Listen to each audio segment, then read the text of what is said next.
إن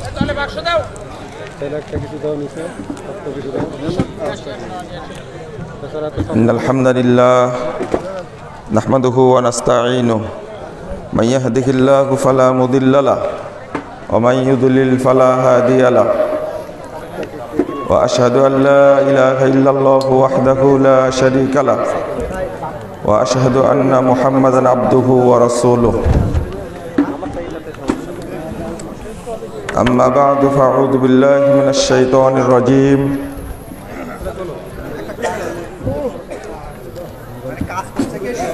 فمن كان يرجو لقاء ربه فليعمل عملا صالحا ولا يشرك بعبادة ربه أحدا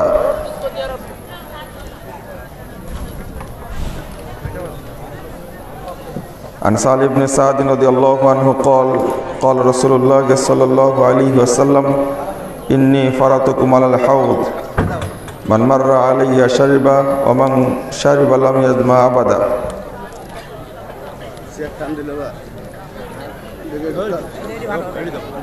لا يردن الله أقوام أعرفهم ويعرفونني ثم يحال بيني وبينهم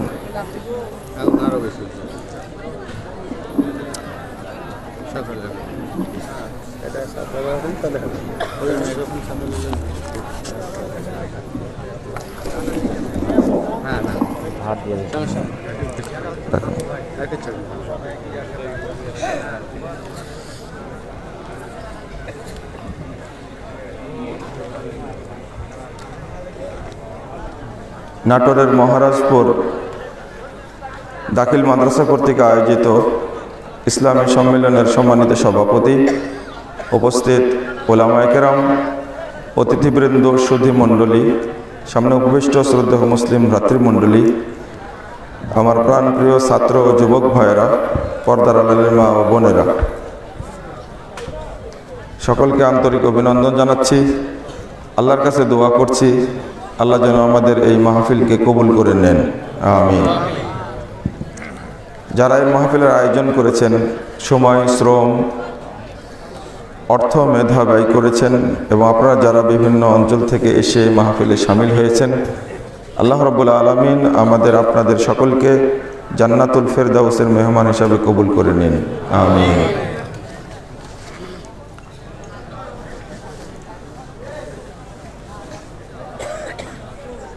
বেদাতির পরিণাম এবং বেদাতিরা কত খারাপ শরীয়তের মানদণ্ডে, সেটা আপনাদের সামনে উল্লেখ করার চেষ্টা করব ইনশাআল্লাহ। ওয়া মা তাওফীকি ইল্লা বিল্লাহ আলাইহি তাওয়াক্কালতু ওয়া ইলাইহি উনীব।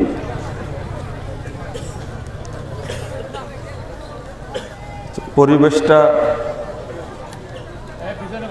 প্রতিকূল দুই দিক থেকে।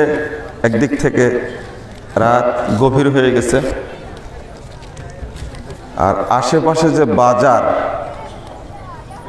আপনাদের আলোচনা শোনানোর মতো আর আপনাদের শোনারও পরিবেশটা সুখকর না। এরপরে অনেক মানুষ বাদাম খাচ্ছে, তাই না? সেদিনে যেন কোথায় বললাম যে অন্তত প্রোগ্রামে বাদাম খাবেন না।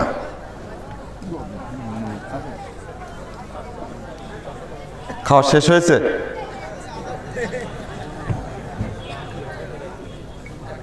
না, এটা কিন্তু এই অসভ্য একটা অভ্যাস, বদ অভ্যাস।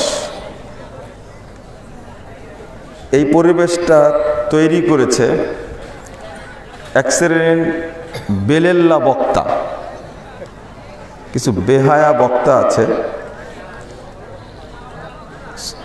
আচ্ছা, ওই পাশে কি দোকান নাকি? বাহ, এখানে দোকান আর একটা দিতেন।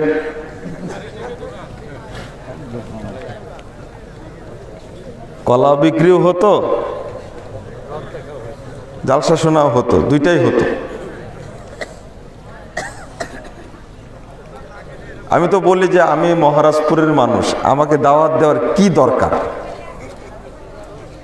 এরপরে গতদিনে কোন প্রোগ্রামে যেন বললাম যে আমি দাওয়াত দিচ্ছি, আপনারা যাবেন, তবে খাওয়া দাওয়া করবেন মহারাজপুর লোকের বাসায়। খাওয়ার দায়িত্ব আমি নেইনি। আমি বললাম যে আপনারা যাবেন 15 তারিখ, দেখা হবে ইনশাআল্লাহ। এই নিজের ভাব মনে করে কথাটা বলেছিলাম। এরপরেও রাত 12টার পরে আলোচনা করা আপনাদের শোনারও অভ্যাস আছে কিনা জানি না। তবে শাঁখারীপাড়া সারা রাত প্রোগ্রাম হতো। ছোটতে আব্বা নিয়ে যেতেন। সেই সময়ে আবু তাহের বর্ধমানী, আল্লাহ তাকে জান্নাতুল ফেরদাউস দান করুন, আমিন। তার বক্তব্য শুনেছি আমি। চেহারাটা তেমন মনে নাই, তবে ছোট মানুষ ছিলেন মনে হয়, খাটো। ইয়াকুব আলী আনসারি, তার বক্তব্য আমি শুনেছি। প্রথম বছর হজ করে এসে একটা বক্তব্য দিয়েছিলেন শাঁখারীপাড়া মাদ্রাসায়। বক্তব্যগুলো আমার মনে আছে, বয়স কতটুকু আমার স্মরণ নাই। ওই অভ্যাস মনে হয় আপনাদেরও আছে নাকি? সারা রাত। আমার পরে কে আসবে? আমি ফজর পর্যন্ত চালাবো নাকি? লা হাওলা ওয়ালা কুওয়াতা ইল্লা বিল্লাহ। চালানোর লোকরা চলে গেছেন। আব্দুল্লাহ ইবনে ফজল, আল্লাহ তাকে জান্নাতুল ফেরদাউস দান করুন, আমিন। 8 ঘন্টা 9 ঘন্টা তার মানে বক্তব্যের সময়টাই ছিল নিম্নে 6 ঘন্টা 7 ঘন্টা, উপরে কয় ঘন্টা তার লিমিট নাই। ওইটা তো সম্ভব না। তাও দাঁড়া থেকে বক্তব্য দিতেন, আমরা দেখিনি। তো দোয়া করি আল্লাহ রাব্বুল আলামিন যেন তাদেরকে জান্নাতুল ফেরদাউস দান করেন, আমিন। আমি আপনাদের সামনে আজকে কি বলবো, বলার ভাষা নাই।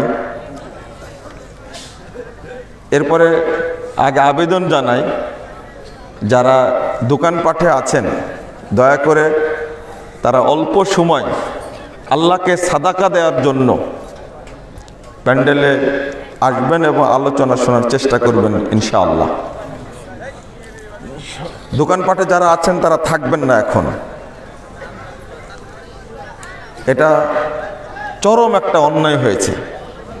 দোকানপাটগুলো দূরে দিতে হতো।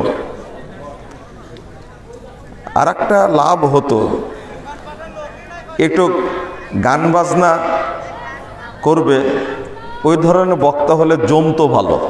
আমি তো আর গান টান বলতে পারবো না।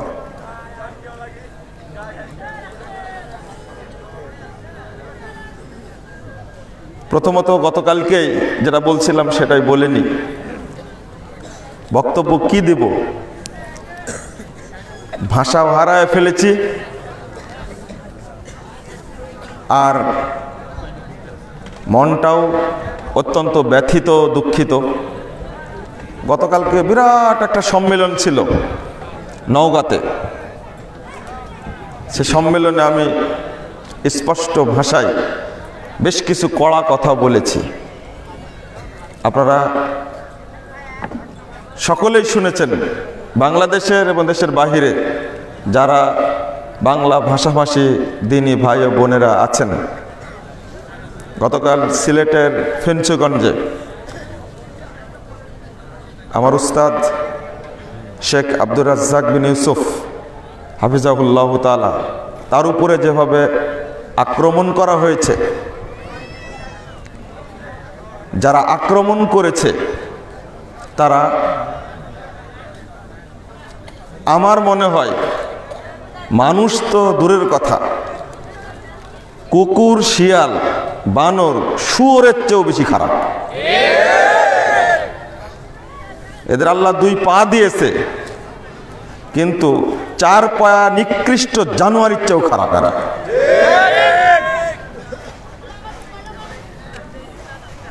আপনাদের এই এক মুরব্বী বললেন যে যদি ওই ইবলিসদের পাশে আমাদের গ্রামটা হতো, তাহলে ও তো গাড়ি ভেঙেছে, আমরা ওদের অবস্থা কি করতাম সেটা মুখে আর বলছি না।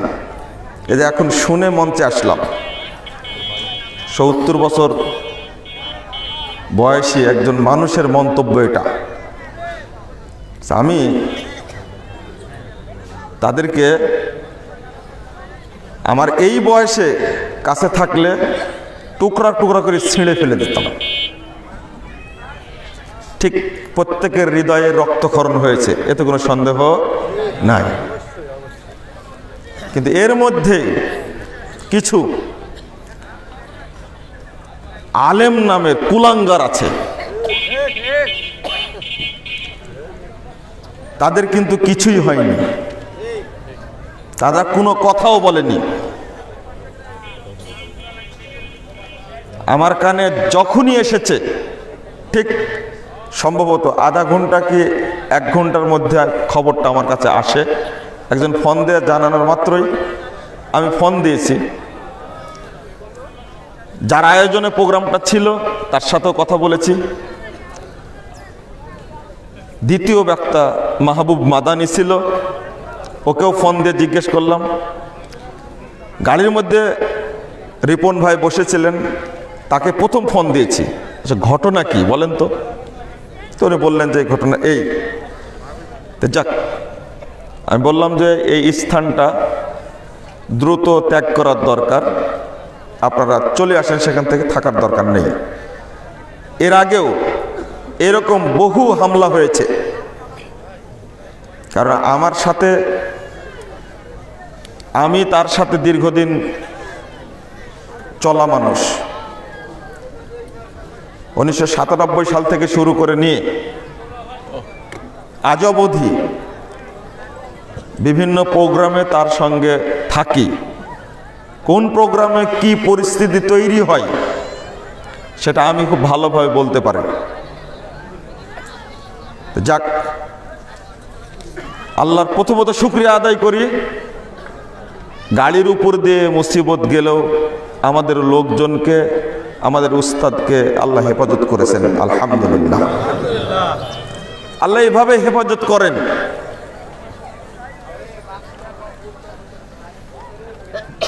দ্বিতীয়ত দোয়া করি সারা দেশে কোরআন এবং সুন্নাহর যারা দাওয়াতি কার্যক্রম পরিচালনা করছেন, আল্লাহ যেন তাদেরকে দেশে না, দেশে এবং দেশের বাহিরে যারাই নির্ভেজাল তাওহীদ নিয়ে কথা বলেন, তাওহীদ প্রতিষ্ঠার প্রচেষ্টা চালান, আল্লাহ যেন তাদেরকে তার নিজের খাস রহমতে নিরাপত্তা দান করেন, আমিন ইয়া রাব্বাল আলামিন। বন্ধুরা আমার, ভবিষ্যতে কোনো এরকম আলেম দায়ী যেন এই অবস্থার শিকার না হয়, সেই মর্মে আহলে হাদিস ভাইদেরকে, সালাফি আকীদার ভাইদেরকে অন্তত বাংলাদেশে যে কোনো ইস্যুতে ঐক্যবদ্ধ হওয়া ফরজ। এদের বিরুদ্ধে যদি ঐক্যবদ্ধ আন্দোলন গড়ে তোলা যায়, একটা কথা মনে রাখবেন, ছোট্ট একটা কথা, কিন্তু কথাটা খুব ভারী। বাংলাদেশে এক আকীদার, একই আমলের জনগোষ্ঠী বাংলাদেশের সবচেয়ে সংখ্যাগরিষ্ঠ হলো আহলে হাদিসরা। হানাফি মাযহাবের নামে যে ব্যবসাটা চলে বাংলাদেশে, এরা কত ভাগে যে বিভক্ত, তাদের আমলও আলাদা, আকীদাও আলাদা। কিন্তু আলহামদুলিল্লাহ, আমরা যে বলি আহলে হাদিসরা বিভক্ত, না, সাইনবোর্ড আলাদা, কিন্তু আকীদা আর আমল কিন্তু একই, আলহামদুলিল্লাহ। ছোট্ট একটা ইস্যুতে আমরা ঐক্যবদ্ধভাবে বসতে পারি না? পারি না? অবশ্যই পারি। যদি আমরা বসতে না পারি, তো কাল কিয়ামতের মাঠে আল্লাহর কাছে আমরা এই ইস্যুতে জবাব দিতে পারবো না। তো একই আকীদার এত মানুষ থাকতে,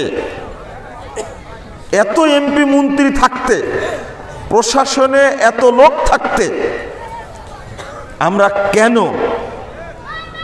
প্রতিরোধ গড়ে তুলতে পারি না? আপনারা জানেন, আমি অনেক আগে থেকেই, আগের বক্তব্য 10 বছর 15 বছর আগের বক্তব্য শুনবেন। আমার আলোচনা শুধু এই কেন্দ্রিক বেশি, ফজিলত কেন্দ্রিক বক্তব্য আমার নাই। আহলে হাদিসদের ঐতিহ্য নিয়ে, কারা আহলে হাদিস, আহলে হাদিসদের বৈশিষ্ট্য কি, আহলে হাদিসরা কখন থেকে শুরু হয়েছে, এই আলোচনাটাই আমি বেশি করি আগে থেকে, আজকে না। তখন থেকে মনের আক্ষেপ, যদি আমরা যে যে সংগঠন করি না কেন, আমি নিষেধ করছি না, কিন্তু এক ইস্যুতে যদি এক টেবিলে বসতে না পারি, তাহলে এই দাওয়াতি কাজের কোনো মূল্য নাই। আমি মনে করি নেই, আপনি মনে করেন নাকি জানি না, আমি মনে করি। তবে আমি জোর গলায় বলতে পারি, এটা আমি দীর্ঘদিন সংগঠনের সাথে জড়িত, দীর্ঘদিন। আমি জীবনে কোনোদিন মাযহাবি কোনো প্রতিষ্ঠানে পড়াশোনা করিনি। 2, মাযহাবি কোনো উস্তাদ আমার নেই। 3, বাংলাদেশের আমি কোনো বেদাতি সংগঠন করিনি। আমার 9 পুরুষ আমার জানা যতটুকু আহলুল হাদিস, আলহামদুলিল্লাহ।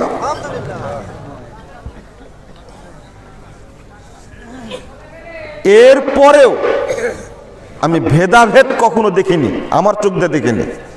যদিও আমি একজন শীর্ষস্থানীয় সাংগঠনিক মানুষ। বাংলাদেশ জমিয়ত আহলে হাদিসের সভাপতি ডক্টর ইলিয়াস সাহেব, তিনি হলেন সভাপতি প্রোগ্রামের। আমি মুজাফফর প্রধান বক্তা, একাধিক প্রোগ্রাম করেছি, অথচ আমি একটা সংগঠনের কেন্দ্রের সভাপতি। ডক্টর ইলিয়াস সাহেব মারা গেছেন, আল্লাহ তাকে জান্নাতুল ফেরদাউস দান করুক। অধ্যাপক মুবারক আলী বাংলাদেশ জমিয়ত আহলে হাদিস সভাপতি, তিনি প্রধান বক্তা, আমি দ্বিতীয় বক্তা, এক মঞ্চে আলোচনা করেছি। Doctor Abdullah Faruk, doctor Ahmadullah Trishali, doctor Raisuddin, Shahidullah Khan Madani, এনারা জমিয়তের নেতৃবৃন্দ। আমি যখন সংগঠনের সাথে জড়িত, কিন্তু তাদের মঞ্চে গিয়ে আমিও বক্তব্য দিয়েছি। হয় তারা প্রধান বক্তা, আমি দ্বিতীয় বক্তা, অথবা তারা সভাপতি, আমি হলাম প্রধান বক্তা। ঢাকার মসজিদগুলোতে খুতবা দিয়েছি। আমার মনে কোনো দিনই হয়নি এই কথাটা, তারা জমিয়ত করে আমি সেখানে যাব কেন?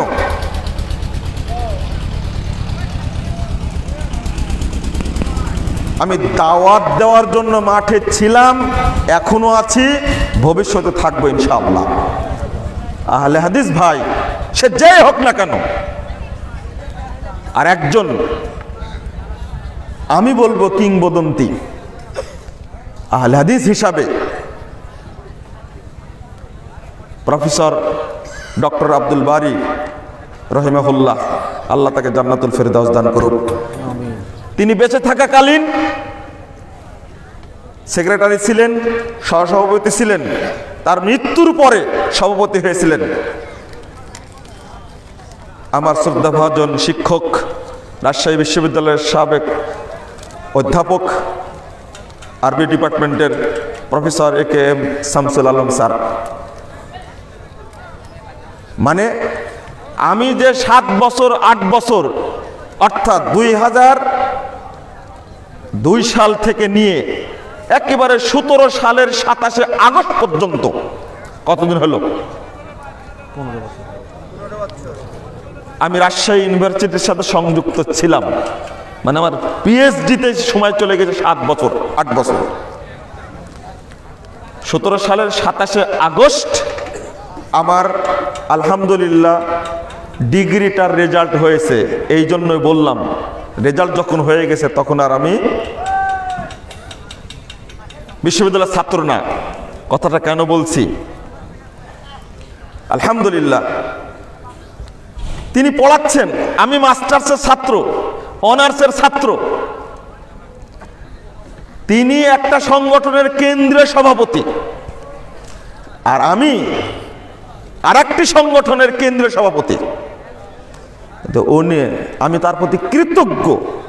তিনি কোনোদিন আমাকে ন্যারো চোখে দেখেননি।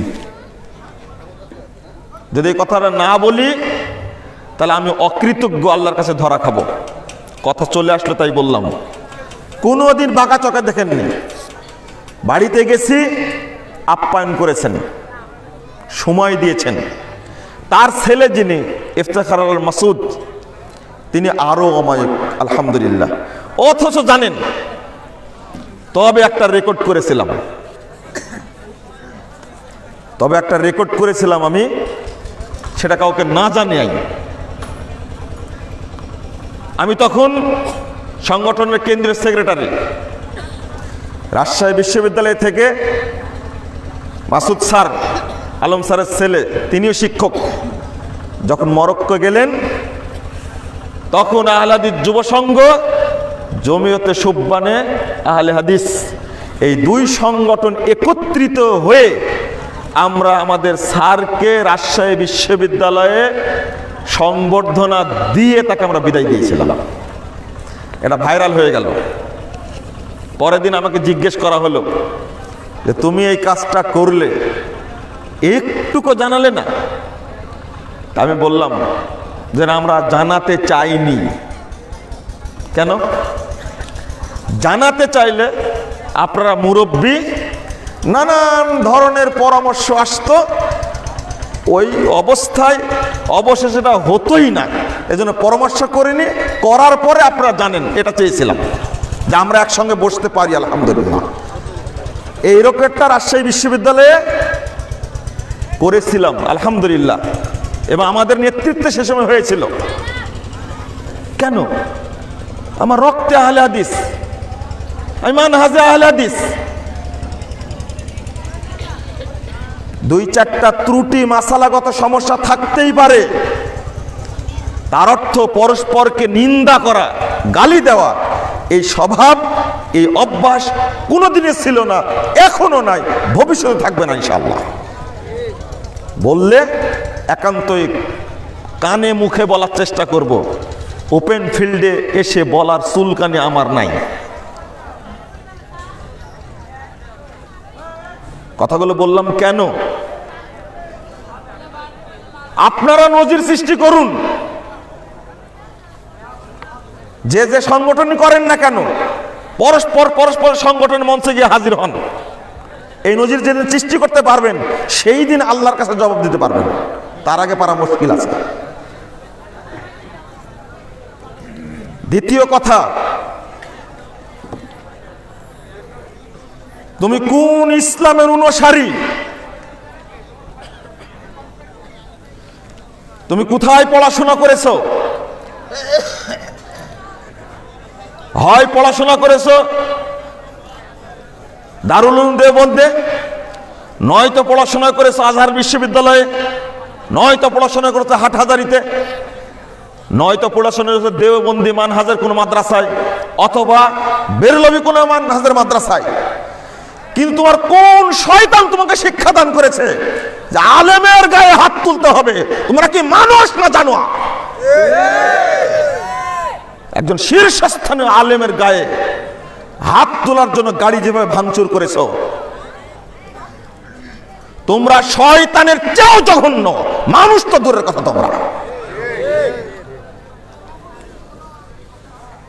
ঠিক এইভাবেই বেদাতিরা উৎপেতে থাকে। কিভাবে আহলে হাদিসদেরকে, সালাফিদেরকে দাওয়াত বন্ধ করে দেওয়া যায়, কিভাবে মসজিদ ভাঙ্গা যায়, কিভাবে মাদ্রাসা ভাঙ্গা যায়। এখন তো আলহামদুলিল্লাহ দাওয়াতি কাজ ভালো চলছে, কিন্তু এক শ্রেণীর ইবলিস আছে, তারা বলে কি জানেন, যে আমি ইবলিসই বলবো এখন, কারণ বেদাতীদের রসুনের পাশা একটা, কুয়া কয়টা? আপনারা বলে কয়টা? রসুন নাকি 32 কুয়া, কিন্তু ওদের কুয়া 32 কোটি, 32 লাখ। 32 কোটি বলবো, 32 লাখ কম হয়ে গেছে। কথাটা কেন বলছি? তারা পরস্পরের সাথে তাদের মিল নাই। আরে তোমরাই উলঙ্গ হয়ে গেছো, তোমরা নিজেরা ঢাকো আগে। তোমাদের লজ্জা শরম নাই? হাটহাজারী মাদ্রাসার মহাপরিচালক মুফতি শফি সাহেব মারা গেল, এ হলো দেওবন্দি মানহাজের। তাই বেরলবিরা স্ট্যাটাস দিল, কুত্তা মারা গেছে, ঈদ মোবারক দিল না? একজন জেল খাটলো না এই কথা বলার কারণে? তোমরা নিজেদের নিয়ে আগে ভাবো। ও নিজেদের চুলকানি থামানোর জন্য আহলে হাদিস আলেমদের গায়ের উপর তোমরা হাত দিচ্ছ, এটা আমরা বুঝি না? হাটহাজারী মাদ্রাসার মতো জায়গাতে সন্ত্রাসী কার্যক্রম ঘটায়া মৃত্যুর একদিন আগে একটা লোকটাকে টেনে এসেছে নামায়া তোমরা বেইজ্জতি করেছো, আর তোমরা আবার বলো যে আমরা কি দেওবন্দি মানহাজের। টঙ্গীর দেওবন্দি মানহাজের ইজতেমাকে 2 টুকরা করে চুলকানি তোমাদের বেশি হয়েছে, আহলে হাদিসদের উপরে চাপায় দিচ্ছ, তাই না? ওইটা আমরা কিছু জানি না, যেটা আজ থেকে 20 বছর আগে বলেছি, তোমরা আজকে 20 বছর পরে বলছো। আলহামদুলিল্লাহ, আহলে হাদিসরা 20 বছর আগে বুঝে, তোমরা 20 বছর পরে বুঝো। জুবায়ের গ্রুপ ফতোয়া দিচ্ছে যে সাদ গ্রুপ হলো ইংরেজদের দালাল, ওদের সেন্টার হলো ইসরায়েলে। বেটা এখন বলছিস কেন? এটা তো আমরা বলেছি বহু আগে। শেখ আব্দুর রব সাহেব বলতেন না এটা? আব্দুর রব সাহেব ছিলেন না আপনারা? তখন বলেছেন, তোমরা এখন বলো কেন? আহলে হাদিসরা যেটা 20 বছর আগে বলেছে, 20 বছর কেন 30-40 বছর আগে বলেছে, তোমরা আজকে ভাগ হওয়ার পরে বলছো যে সাদ গ্রুপ হলো ইসরায়েলের এজেন্ট। আর সাদ গ্রুপ বলছে জুবায়ের গ্রুপ হলো পথভ্রষ্ট, এরা হলো শয়তান। কেন মরলো না টঙ্গী ইজতেমাতে কয়েকজন? ঘটনা ঘটেনি? চুলকানি তোমাদের চাপা দিচ্ছ না আহলে হাদিসদের উপরে। আর একটা কি হলো বন্ধুরা আমার, খেয়াল করবেন, অবস্থাটা এত জটিল পর্যায়ে গেছে। বেরলবিদের মাজার পূজার যে ব্যবসা, এই ব্যবসায় ভাটা পড়েছে এখন। যারা মাজার পূজা করে এদেরকে বলে বেরলবি। আবার কোন আহলে হাদিস নামধারী কিছু লোক তাদেরকে আবার বাহাবা দেয়, যারা আহলে হাদিসদেরকে কাফের ঘোষণা করে দিয়েছে। মাজার পূজারী যারা, কবর পূজারী যারা, ওর মানহাজে সমস্যা আছে। সমস্যা না থাকলে কোন বেরলবিকে কখনো সাপোর্ট দিত না। আজকে কি হলো? আজকে কি হলো? তুমি গতকালকে যাকে সাপোর্ট দিয়েছো তারই পুষা সন্ত্রাসী বাহিনী আব্দুর রাজ্জাক সাহেবের উপরে হামলা করেছে। তুমি বাহাবা দিয়ে কি করলে? তোমার মানহাজ ঠিক না, তুমি তওবা করো আগে। মাঝখানে ঢুকেছে চিকন সালাফি। কি চিকন সালাফি ঢুকেছে মাঝখান দিয়ে, যারা সহি আকীদার ওয়াজ করে, ওদের আকীদা সহি কিন্তু মানহাজ সহি না। এদেরকেও চিনে রাখতে হবে, আপনাদেরকে এদেরকেও চিনে রাখতে হবে। আমি বলি না পিস টিভি বন্ধ করে দিল, পিস টিভির পক্ষে এই সহি আকীদা যারা করে তারা কোনো আলেম কথা বলেছে? ভোলার মসজিদ পুড়িয়ে দিয়েছে, বোমা শয়তানের মতো সবাই বসেছিল। ফরিদপুরের মসজিদ টুকরো টুকরো করে ভেঙ্গে চুরমার করে দিয়েছে। উচিত ছিল বাংলাদেশের সব মসজিদ থেকে বক্তব্য আসা, কেন মসজিদ ভেঙ্গে দেওয়া হলো? কিন্তু এক শয়তান পাগড়ি পরা কি ইবলিস বলে দিলে এটা হলো মসজিদের জেরার, ভেঙ্গেছে ঠিকই করেছে। এ নাকি দেওবন্দি শয়তান। আহলে হাদিস মসজিদ ভেঙে দিয়েছে আর মসজিদের জেরার ঘোষণা করলো। আরে জোরে আমিন বলা আর বুকে হাত বাঁধা, রফুলে আদান করা যদি অপরাধ হয়, তাহলে এই সমস্ত পাগড়ি পলা ইবলিসগুলি হারামকেও ভেঙে দিবে একদিন যদি সুযোগ পায়। কারণ সেখানে তো জোরে আমিন হয়, সেখানেও তো কি হয়, রফুল আদান করে না ইমাম, বুকে হাত বাঁধে না সেখানে। কোন লজ্জায় তোমরা হজ করতে যাও?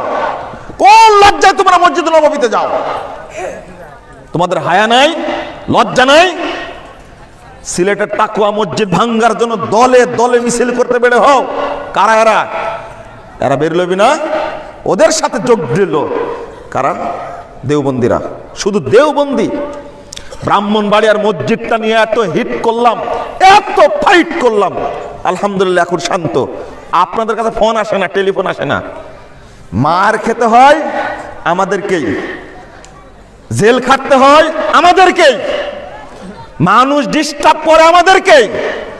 বাহাসে গিয়ে কতদিন ছোট ছিলাম, একেবারে ছোট, বাহাস করেছি 14-15টা বাহাস করেছি। বাহাসে যাওয়ার পরে যে ঘটনাগুলো ঘটে, কার সাহস আছে? আপনাদের তো পাওয়া যায় না সে সময়।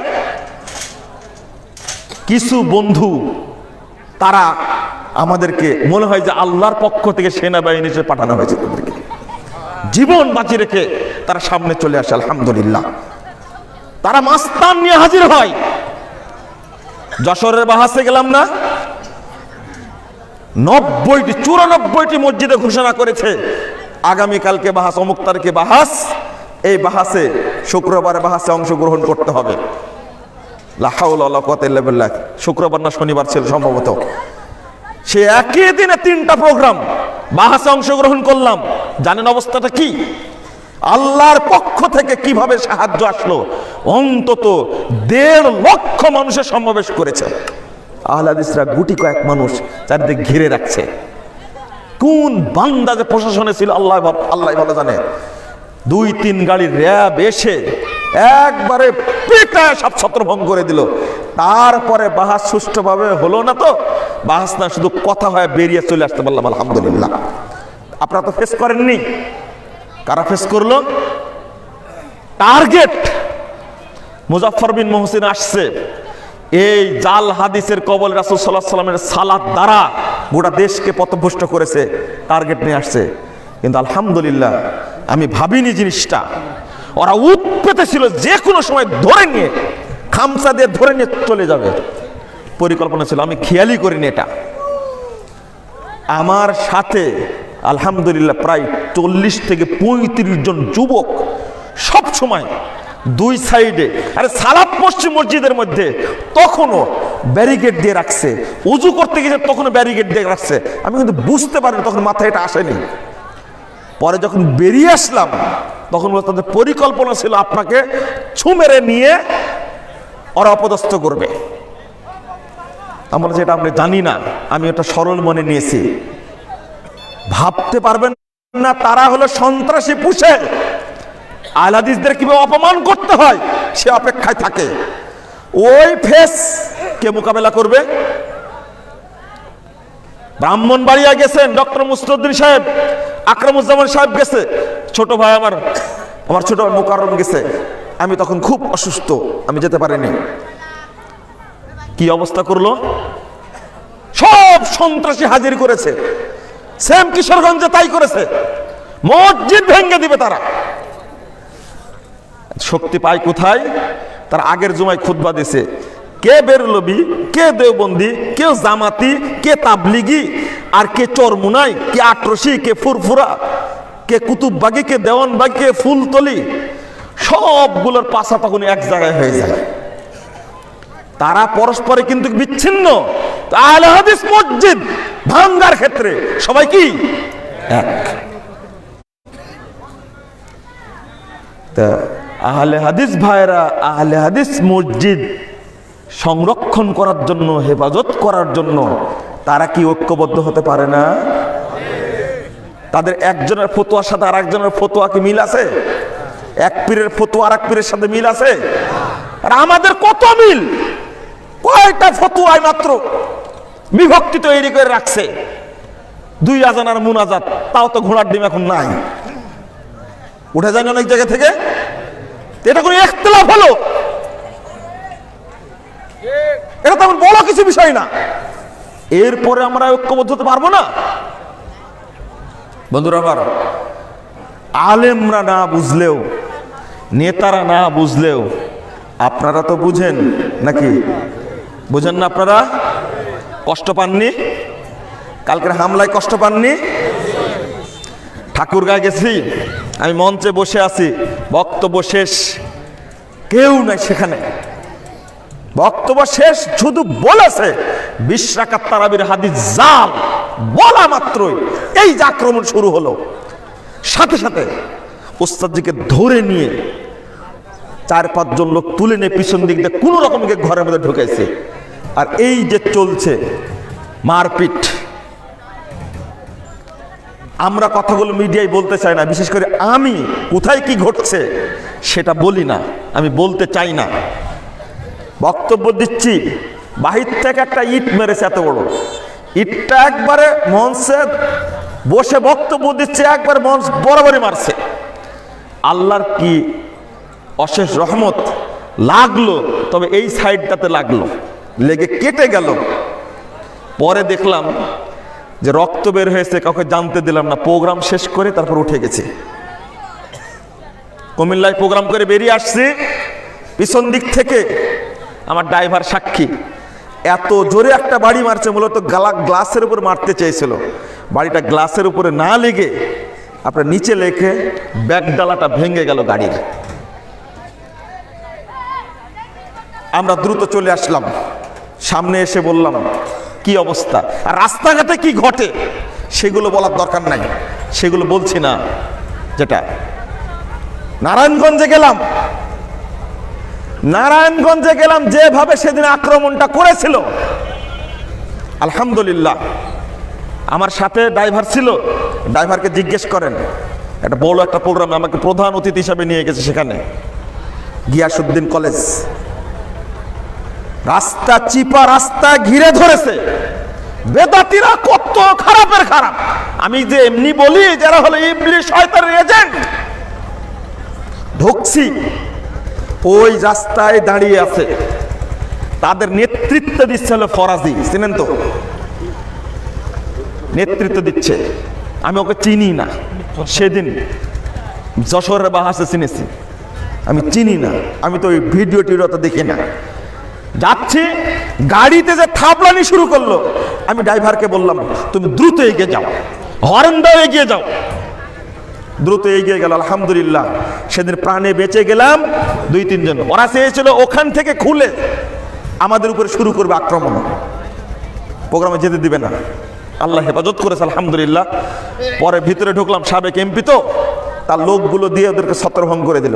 পরে পুলিশ আসলো, প্রোগ্রাম শেষ করে এমপি সাহেবের লোকগুলো দিয়ে আমাদেরকে নিরাপদে বের করে দিয়েছে আলহামদুলিল্লাহ। যেখানেই যাই না কেন, এত খারাপের খারাপ, এত জঘন্য। আমি এই সমস্ত বেদাতি আলেমদের লক্ষ্যকারী কথাগুলো বলছি না, এদের যদি স্পেশালি আল্লাহ হেদায়েত দেন তো হেদায়েত পাবে, না হলে আবু তালেবের মতোই মারা যাবে এরা, আবু জাহালের মতোই মারা যাবে এরা উতবার মতোই মারা যাবে এরা ফেরাউনের মতোই মারা যাবে এরা নমরুদের মতোই মারা যাবে এরা। এদের কপালে হেদায়েত থাকলে হেদায়েত দিবেন আল্লাহ, দোয়া করে আল্লাহ হেদায়েত দাও। আর যদি না হেদায়েত পায় তাহলে ফেরাউন নমরুদের মতো একটা মারা যাবে, যত বড় পাগড়ি হোক, পাগড়ি যত বড়ই হোক, আল খেল্লা যতই বড়ই হোক না কেন। আমি এই সমস্ত পীরে মুগা ইবলিস শয়তানের এজেন্টদের সম্পর্কে কথা বলবো না। যারা তাদের অনুসরণ করে সাধারণ মানুষ তাদের বিবেকের কাছে প্রশ্ন রেখে দেয়। 1 নম্বর, বাংলাদেশে কোনো রেকর্ড আছে যে আহলে হাদিসরা কোনো হানাফি মাযহাবি কোনো বেদাতি আলেমের উপরে এইভাবে আক্রমণ করেছে? প্রমাণ আছে? যদি একটা প্রমাণ দেখাতে পারে, জাতির মঞ্চে কোনোদিন বক্তব্য দিতে আসার আমার দরকার নাই। দেখা কোথায় আছে? তোমরা মসজিদে ঢুকায় আমিন বলার কারণে, রফুল আযান করার কারণে যুবকদেরকে পিটাও, মসজিদ ভেঙে দাও। কারণ রাজশাহীতে আহলে হাদিসদের যত সংখ্যা আলহামদুলিল্লাহ, আশেপাশে অনেক হানাফি ভাইদের মসজিদ আছে না? কোন মসজিদে আহলে হাদিসরা কোনদিন হট্টগোল করেছে? কোনদিন দ্বন্দ্ব হয়েছে? মহারাজপুরের এত শক্তি, এই যে গ্রামে আসছি রাজশাহী জেলার মধ্যে মনে হয় এই গ্রামটা সবচেয়ে ঐক্যবদ্ধ এবং শক্তিশালী গ্রাম। ওরা চাইলে একটা গ্রামে ঢুকে মসজিদ ভেঙে চুরমার করতে পারে। কোনদিন করেছে? রেকর্ড আছে? কোন রেকর্ড নাই। কাউকে আহলে হাদিস মসজিদ থেকে বের করে দেওয়া হয়েছে জোরে আমিন বলতে, বুকে হাত বাঁধতে, রফুল আযান করতে বাধ্য করা হয়েছে। এরকম কোনো রেকর্ড বাংলাদেশে আছে না। তো তোমাদের কিসে কামড়াচ্ছে? তোমরাই রেকর্ড করেছো, আজকের রেকর্ড এটা। দিল্লির মসজিদ, জামে মসজিদে, ইতিহাসের দিকে যাই, দিল্লির জামে মসজিদে সালাত আদায় করছেন বুলুগুল মারাম পড়া ছেলে শাহ ওলিউল্লাহ মুহাদ্দিস দেহলভির নাতি আব্দুল গনির ছেলে, যিনি হলেন শাহ ইসমাইল শহীদ, যিনি ব্রিটিশ বিরোধী আন্দোলনের সিফা সালার। মাত্র বয়স 11 অথবা 13। চাচা আব্দুল আজিজ দেহলভি মুহাদ্দিসের কাছে তিনি বুলুগুল মারাম পড়েছেন। পড়ার পরে তিনি বুলুগুল মারামের মধ্যে পড়েছেন রাসূল সাল্লাল্লাহু আলাইহি ওয়াসাল্লাম যখন বলতেন গায়রিল মাগদুবি আলাইহিম ওয়ালাদ-দাল্লিন ক্বালা আমিন, রাফা বিহা সাওতাহু, আমিনের আওয়াজ জোরে হতো যখন তিনি আমিন বলতেন। এই হাদিস পড়ে দিল্লির মসজিদে প্রথম তিনি কেন্দ্রীয় মসজিদে আমিন বলেছেন। ধরে ফেলে দেওয়া হলো। কে আমিন বলল? মসজিদ অপবিত্র করে দিয়েছে এরা হলো এই ওহাবি। ধরো একে, ছোট্ট একটা বাচ্চা। দিল্লি জামে মসজিদ থেকে কিন্তু বাবে অলি শাহ ওলিউল্লাহ মুহাদ্দিস দেহলভির জায়গাটা বেশি দূরে না। আমি জামে মসজিদে গেছি কিন্তু সেখানে সালাত পড়িনি, কিন্তু এখন ওই মসজিদের আশেপাশে কবর দিয়ে দিছে। আমি শাহ ওলিউল্লাহ মুহাদ্দিস দেহলভির পিতা শাহ আব্দুর রহিম, যিনি ফতোয়া আলমগীরের লেখক, সেখানেও গেলাম, খুব কষ্ট পেয়েছি। বেশি দূরে না। এই বাচ্চাটাকে জিজ্ঞেস করছে তুমি কোথায় থেকে এসেছো? তোর বলেছে আমার নাম ইসমাইল, আমার দাদার নাম হলো শাহ ওলিউল্লাহ। তখন কেঁপে উঠেছে। শাহ ওলিউল্লাহ মুহাদ্দিস দেহলভির নাতি এই মসজিদে আমিন বলে মসজিদ অপবিত্র করে দিল। ধরে নিয়ে চলে গেল দাদার কাছে। দাদা চেয়ারে বসে আছেন, বলছেন যে কি হয়েছে তোমাদের? যে আপনার নাতি আজকে বড় মসজিদে আমিন জোরে বলেছে, নালিশ করছে বেদাতি আলেমরা। আমিন বলেছে জোরে, তাই নালিশ করতে গেছে। ছোট্ট বাচ্চা ছেলে ফোপায় ফোপায় কেঁদে বলছে দাদা আমার কি অপরাধ? আমি চাচার কাছে হাদিস পড়েছি, রাসূল সাল্লাল্লাহু আলাইহি ওয়াসাল্লাম যখন বলতেন গায়রিল মাগদুবি আলাইহিম ওয়ালাদ-দাল্লিন, তখন আমিন জোরে বলতেন। আমি আজকে আমিন জোরে বলেছি। বৃদ্ধ মানুষ বাচ্চাটাকে বুকে জড়িয়ে ধরে বেদাতেরকে তাড়িয়ে দিল। যাও তোমরা, আজকে হাদিসের উপরে আমল হয়েছে তার জন্য তোমরা অভিযোগ নিয়ে এসেছো। শাহ ওলিউল্লাহ মুহাদ্দিস দেহলভি ফায়সালা দিয়ে দিলেন আলহামদুলিল্লাহ, আলহামদুলিল্লাহ। এই দ্বন্দ্ব এখান থেকে শুরু হয়নি, বহু আগে থেকে শুরু হয়েছে। টুটি চেপে ধরার চেষ্টা করেছে। বড় হলেন, ব্রিটিশরা দেশ দখল করে নিল, 190 বছর রাজত্ব করলো। রক্ত দিলেন কারা? আর এখন খাচ্ছে কারা?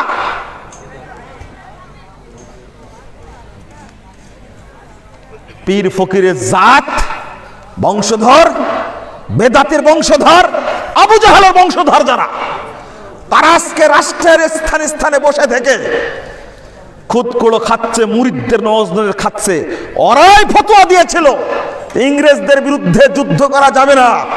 শাহ ইসমাইল শহীদ, সাইদ আহমদ শহীদ, তিতুমির, এনায়েত আলী, বেনায়েত আলী, আহলে হাদিস সিফা সালাদের কারণে যুদ্ধ শুরু হয়েছিল।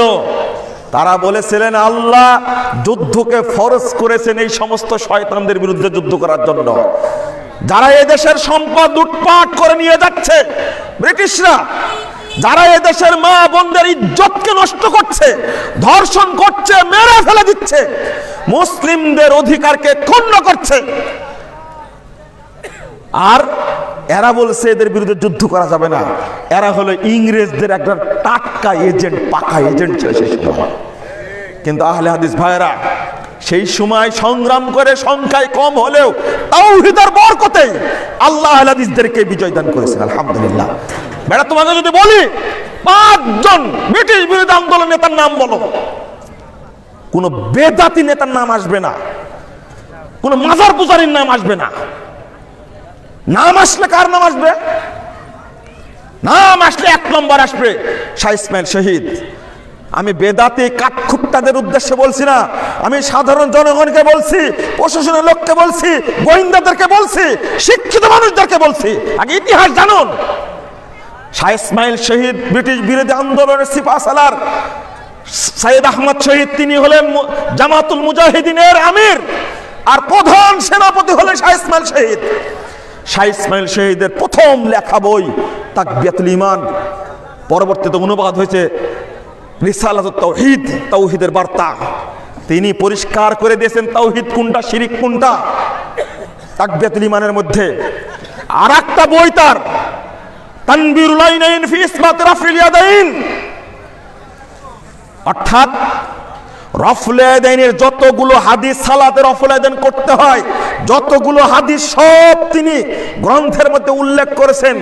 করার পরে তিনি শেষের দিকে গিয়ে বলছেন, ছোট্ট একটা বই 39 পৃষ্ঠায় গিয়ে বলছেন, তাদাব্বার ওয়ানসাফ, বন্ধু তুমি একটু ভাবো, তুমি একটু ইনসাফ করো, ওয়ালা তাকুম মিনাল মুমতারিন, যারা সন্দেহ সৃষ্টি করে তুমি তাদের অন্তর্ভুক্ত হইও না।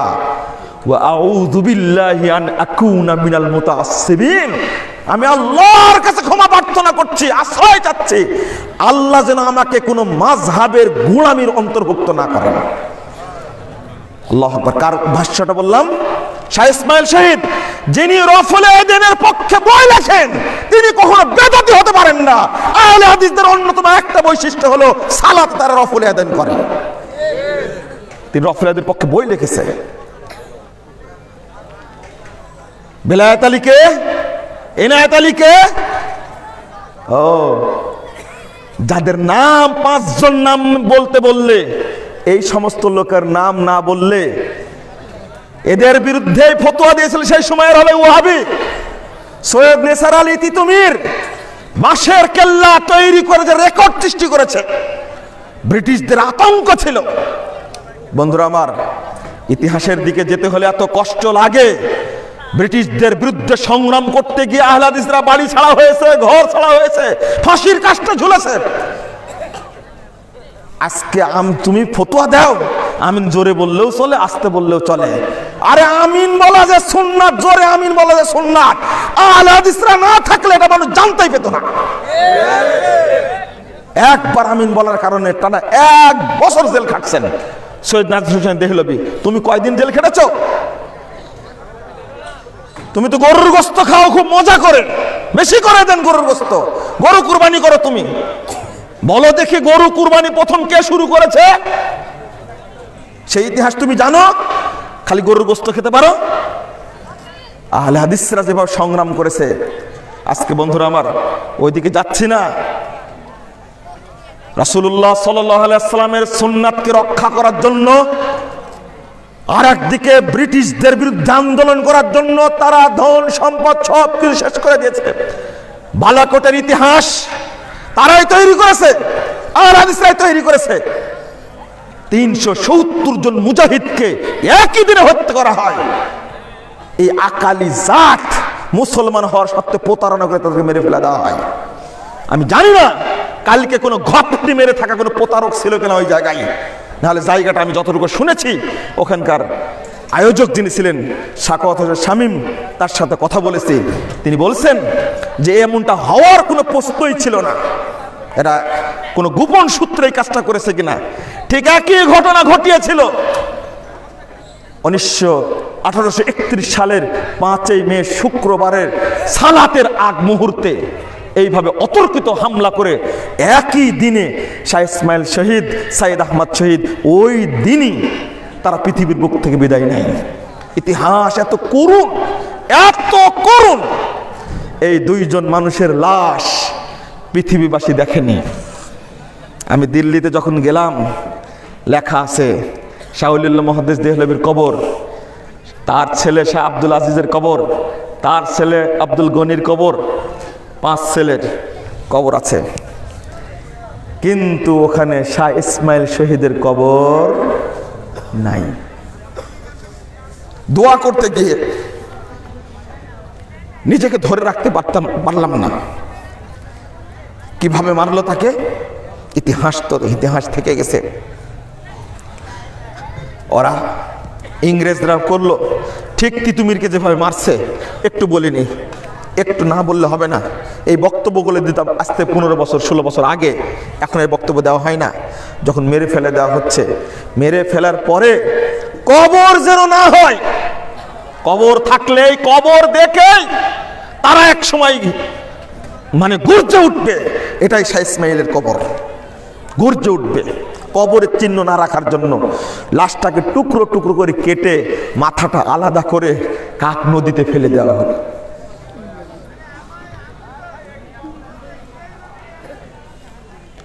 নদীতে ভাসতে ভাসতে লাশ যাচ্ছে। একজন মহিলা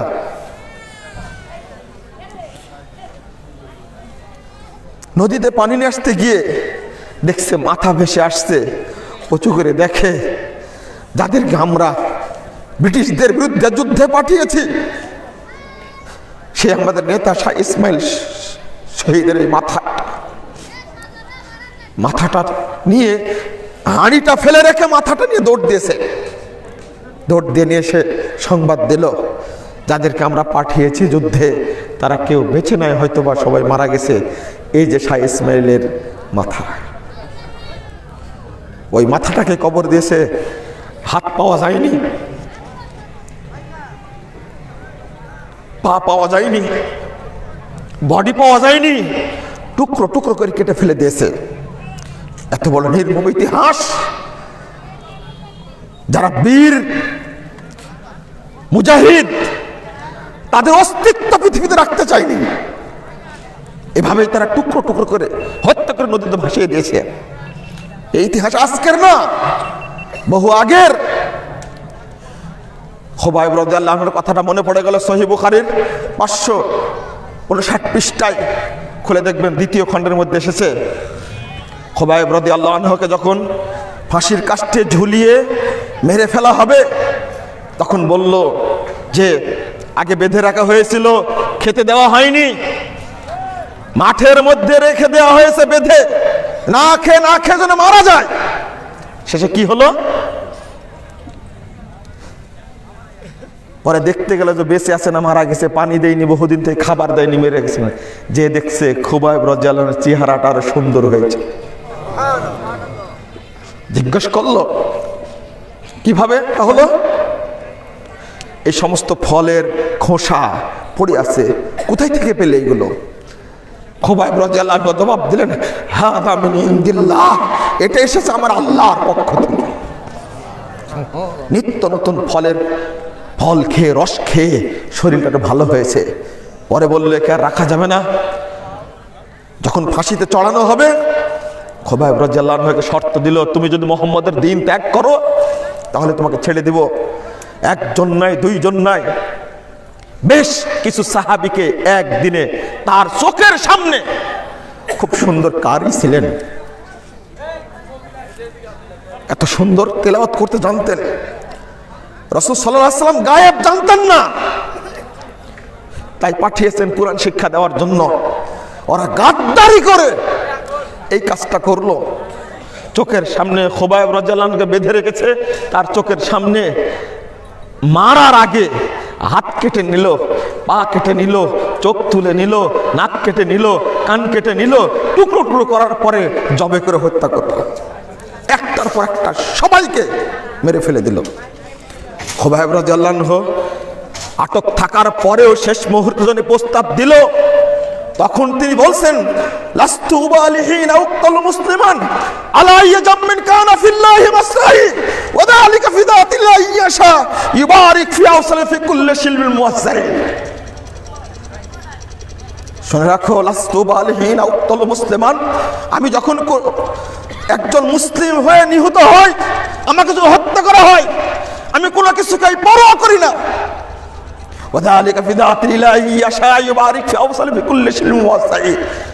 মনে রেখো, আমার উপরে যত অত্যাচার করা হবে একমাত্র আল্লাহর জন্যই হবে। আমি জানি আমার ভাইদেরকে তোমরা যেভাবে টুকরো টুকরো করে মেরেছ, আমাকেও তোমরা দেহ থেকে বিচ্ছিন্ন করে নেবে, টুকরো টুকরো করে মারবে। তবে মনে রেখো, আমার প্রত্যেকটি টুকরাই কাল কিয়ামতের মাঠে আমাকে আল্লাহ পৃথক পৃথক ভাবে বরকত দান করবে। সাহস কত! নির্দ্বিধায় বলে দিলেন, আমি মুহাম্মদের দিন ত্যাগ করতে পারবো না, তবে আমাকে দুইটা সেজদা দেওয়ার সুযোগ দাও। যেহেতু চলে যাচ্ছেন, আর সেজদা দেওয়া হবে না। তিনি সেজদায় পড়ে গেলেন। তাড়াতাড়ি সেজদা থেকে মাথা উঠায় বলছেন, যদি তোমরা মনে না করতে যে মরার ভয়ে খুবাইব সেজদা দীর্ঘ করছে, তাহলে সেজদা থেকে আর মাথা উঠাতাম না, হয়তো এইভাবে আমার জীবন চলে যেত। আমি মাথা উঠাতাম না, কিন্তু তোমরা যেন মনে না করো, আমি তাড়াতাড়ি সেজদা করলাম। এরপরে আল্লাহর কাছে দোয়া করলেন, আল্লাহুম্মা আহসিহিম আদাদা ওয়াকতুলহুম বাদাদা ওয়ালা তুবকি ফিল আরদি আহাদা। ঢাকা যাবে না, সহিহ বুখারীর পৃষ্ঠায় লেখা আছে, গোপন করা যাবে না। লক্ষ লক্ষ আলেমের হৃদয়ে কথা আছে, কোথায় রাখবা এই কথা? দোয়া করছেন, আল্লাহুম্মা আহসিহিম আদাদা, আল্লাহ তুমি তাদেরকে গুনে গুনে রাখো, ওয়াকতুলহুম বাদাদা, তাদেরকে একসঙ্গে ধ্বংস করে দিও, ওয়ালা তুবকি ফিল আরদি আহাদা, পৃথিবীতে যেন ওরা একজনও টিকতে না পারে। খুবাইবের দোয়া কবুল হয়েছে, একজনও টিকতে পারেনি। আগে যেমন হয়েছিল সাহাবীদের উপরে এইভাবে অত্যাচার হয়েছে, তখন রাসূল সাল্লাল্লাহু আলাইহি ওয়াসাল্লাম বেঁচে আছেন। 29 দিন পর্যন্ত লাশটা গাছের সাথে ঝোলায় রাখছে, 29 দিন। রাসূল সাল্লাল্লাহু আলাইহি ওয়াসাল্লাম লোক পাঠালেন, কে আসো সাহসী মানুষ নিয়ে আসতে পারবা? 2 জন সাহাবী লাশটাকে নিয়ে দৌড়াচ্ছেন। ইতিমধ্যে তারা সংবাদ পেয়ে তার পিছনে ধাওয়া করেছে। 2 জন সাহাবী আল্লাহর কাছে বললেন, আল্লাহ, এই লাশ কাঁধে নিয়ে আমরা দৌড়াতে পারছি না, তোমার বান্দাকে তোমার মাটির উপরে রেখে দিলাম, তুমি রক্ষা করো। ইতিমধ্যে আর একটা কথা এসেছে, এক ঝাঁক মৌমাছি, ডাঁশ মাছি একবারে ঝাঁকের মতো করে এসে ঘিরে ধরেছে।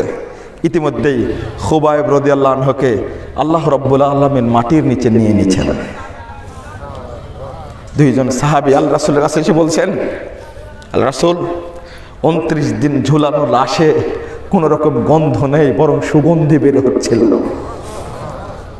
আমরা যখন মাটির নিচে রেখে দিলাম, তখন আল্লাহ রাব্বুল আলামিন কিভাবে, ইতিহাস এরকমই, কিভাবে যে নিয়ে নিলেন, আমরা আফসোস করছিলাম, এত চেষ্টা করলাম নিয়ে আসার, লাশটা নিয়ে আসতে পারলাম না।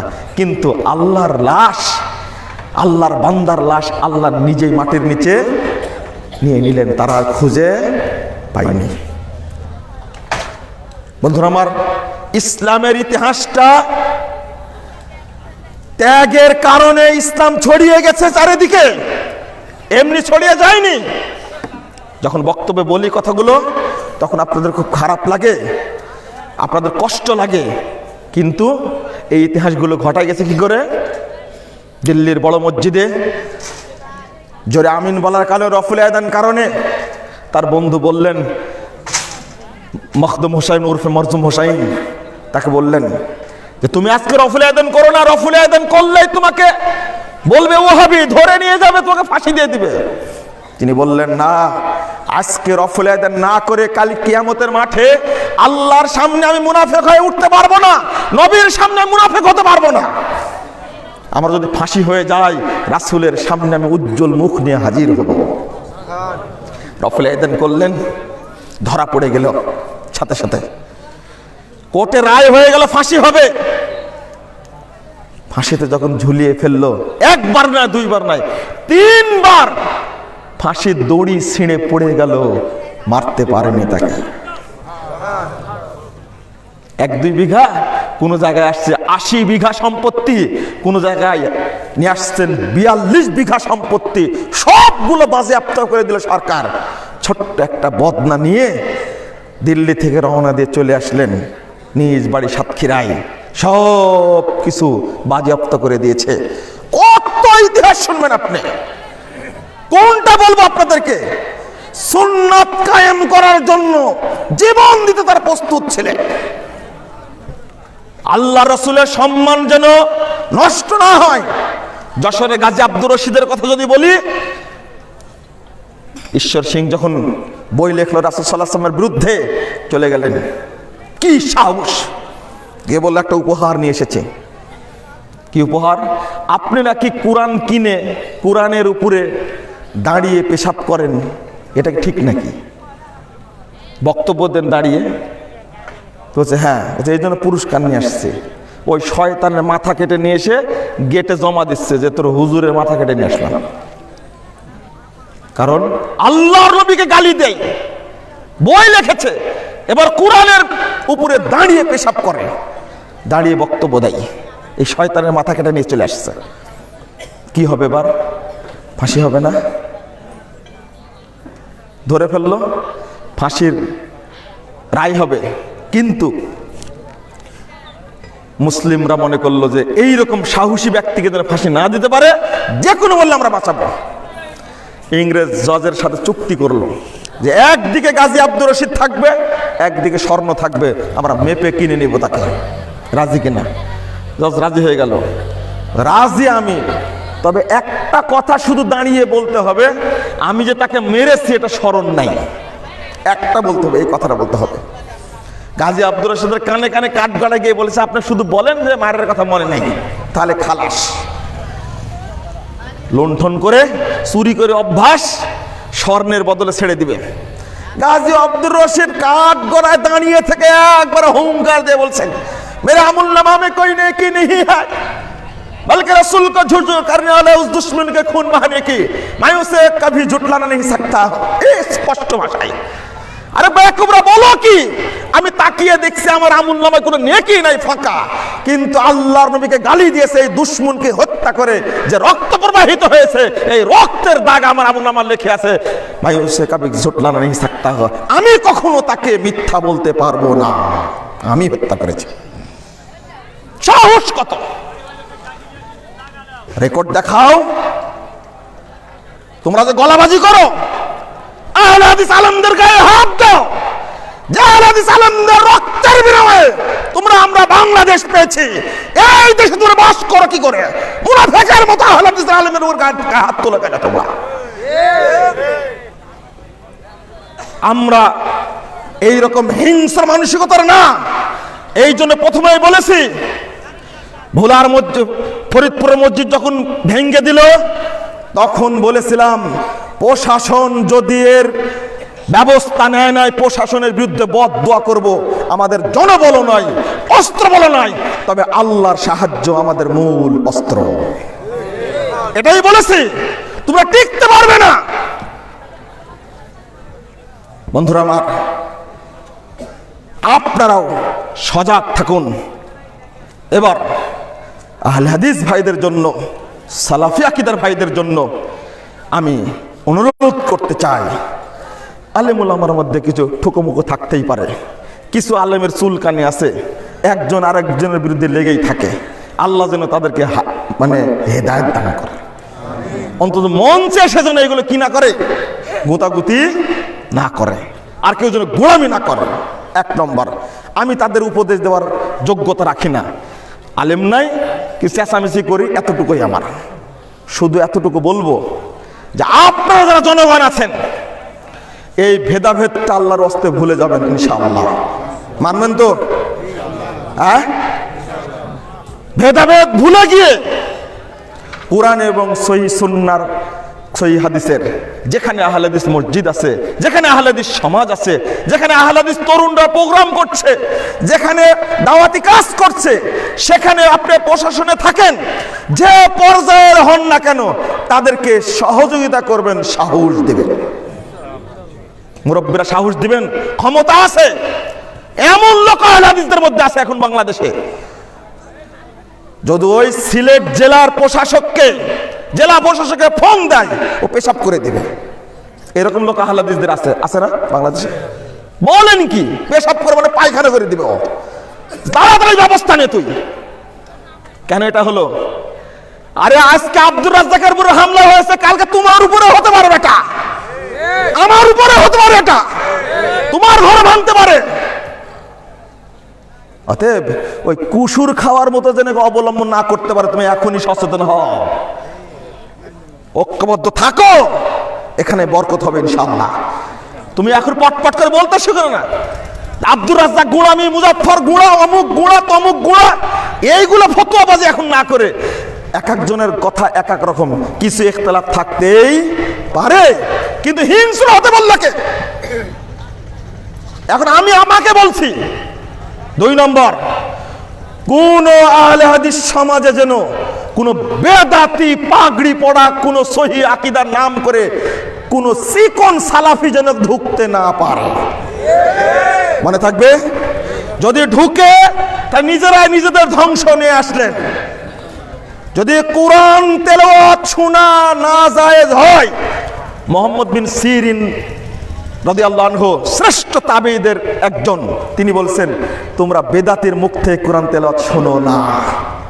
তাই বলছেন, কোরআন তেলাওয়াত যতই সুন্দর হোক না কেন, বেদাতি তেলাওয়াত করলে যে জানতে পারেন এর মানহাজ ঠিক না, ওর তেলাওয়াত শোনা যাবে না, অবশ্যই শোনা যাবে না, নিষেধ এটা। কারণটা কি? কারণ হলো ওর প্রতি আপনার মহব্বত তৈরি হবে, তাই না? মহব্বত তৈরি হলে আপনি রাসূলের শত্রু হয়ে গেলেন, আর ওই বেদাতি আপনার বন্ধু হয়ে গেল, নাউজুবিল্লাহ।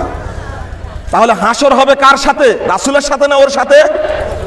যাকে আপনি ভালোবাসেন তার সাথে হাসর হবে আপনার। চেহারা যত সুন্দর হোক, কণ্ঠ যতই সুন্দর হোক, কোন বেদাতি লোকের মাহফিলে যদি আপনি যান, তাহলে আপনি কিয়ামত দেখে আনবেন। 809 নম্বর হাদিস তাবরানী কাবিরের মধ্যে এসেছে, রাসূল সাল্লাল্লাহু আলাইহি ওয়াসাল্লাম বলছেন, ইন্না মিন আশরাতিস সাআহ আন ইলতামাসাল ইলম ইনদাল আসাগির।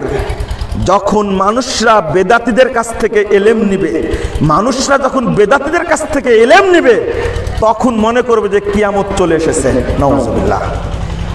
জামিউ বাইনুল মাফাজলিহি, এই গ্রন্থের 1052 নম্বর সিরিয়ালে একটা হাদিস নিয়ে এসেছেন, আসার নিয়ে এসেছেন আব্দুল্লাহ ইবনে মাসউদ রাদিয়াল্লাহু আনহু থেকে। তিনি বলছেন, লা ইয়াসালুন নাসু বিখাইরিন মা আখাযুল ইলমা আনিল আকাবির। যতদিন মানুষ সাহাবীদের কাছ থেকে ইলম নিবে, ততদিন মানুষ কল্যাণের মধ্যে থাকবে। ওয়াইদা আখাযুহু আনিল আসাগির হালাকু। আর যখনই বেদাতীদের কাছ থেকে ইলম নিবে, তখনই তারা ধ্বংস হয়ে যাবে, নাউজুবিল্লাহ। তা বেদাতি লোক এসে বক্তব্য দিয়ে যাবে, আর আপনি বসে বসে শুনবেন। কি সুন্দর মোবাইলে বক্তব্য শুনে বলছেন, অমুকের বক্তব্য এতই চমৎকার, কিন্তু ওর আকীদাও খারাপ, মানহাজও খারাপ, একবার আমলেও বেদাতি, সব জায়গায় বেদাতি, আর আপনার শুনতে খুব ভালো লাগে, তাই না? এটা কোন ধরনের কথা? ইবনে আব্বাস রাদিয়াল্লাহু আনহু বলছেন, এত শক্ত কথা। ইবনে আব্বাস রাদিয়াল্লাহু আনহু বলছেন, লা তুজালিসু আহলাল আহওয়া, বেদাতীদের সাথে তোমরা বসো না। ফাইন্না মুজালাসাতাহুম মুমরিজাতুল লিল কুলুব, বেদাতীদের মাজলিসে বসলেই তোমার অন্তরটা ওরা নষ্ট করে দেবে, আর অগাক্রান্ত করে দেবে, বেদাত দ্বারা তোমাদের অন্তরটাকে ভরে দিবে, নাউজুবিল্লাহ, আস্তাগফিরুল্লাহ। কখনোই না। ইমাম মালিক রাহিমাহুল্লাহ বলছেন, লা ইউখাযুল ইলমু মিন আরবাইন, 3-4 শ্রেণীর মানুষের কাছ থেকে ইলম গ্রহণ করা যাবে না। তার মধ্যে 2 নম্বর বলছেন উনি আহলাল আহওয়া, যারা বেদাতপন্থী তাদের কাছ থেকে ইলম গ্রহণ করা যাবে না। ইবনে তাইমিয়া রাহিমাহুল্লাহ বলছেন, কি ভাষায় বলবো, ইন্না দুআতে আহলিল বিদআহ, বেদাতীদের কাছ থেকে লা ইউখাযুল ইলম, ইলম গ্রহণ করা যাবে না, ওয়ালা তুকবালু শাহাদাতুহুম, তাদের সাক্ষী গ্রহণযোগ্য নয়, ওয়ালা ইউসাল্লা খালফাহুম, তাদের পিছনে সালাত জায়েজ নয়, ওয়ালা ইউনাকাহুন, তাদের সাথে বিবাহ শাদী দেওয়া নিষিদ্ধ, দেওয়া যাবে না। হাযিহি উকুবাতুল লাহুম হাত্তা ইয়ানতাহু, তিনি বলছেন এইটা তাদের শাস্তি যতক্ষণ তারা বেদাত থেকে ফেরত না আসবে। কত কড়া ফতোয়া!